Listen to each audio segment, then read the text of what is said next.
반갑습니다. 내 가족의 사건처럼 늘 최선을 다하는 법무법인 이현입니다. 오늘은 부동산 이중매매에 대해 한번 알아보도록 하겠습니다. 일단 부동산 이중매매에 대해 알아야 하는데요. 말 그대로 자신이 사려고 하는 집을 다른 사람이 웃돈을 주고 사려고 하면 앞선 계약을 끝내고 뒤에 오는 사람에게 되파는 행위입니다. 물론 민사상 계약을 맺은 것이다 보니 어느 정도 계약이 이뤄졌는지가 중요한데요.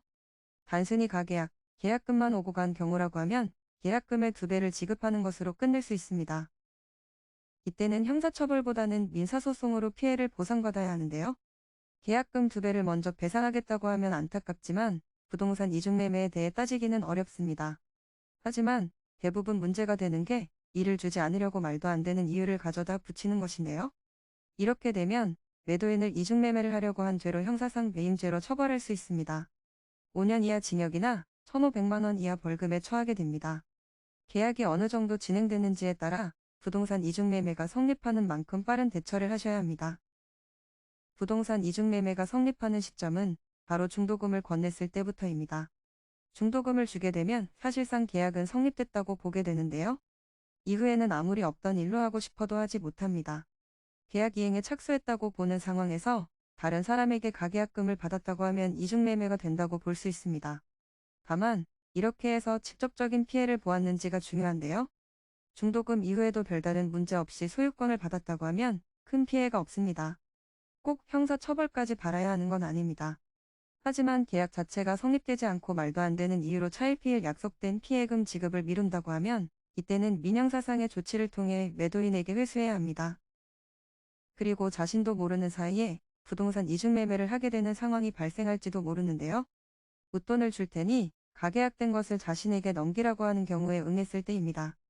이렇게 되면 이중매매임을 알고도 매도인에게 요청한 것이 되기 때문에 법률상 문제가 될 수 있습니다. 따라서 계약이 이뤄진 직후에 물건은 되도록 건드리지 않는 게 좋습니다.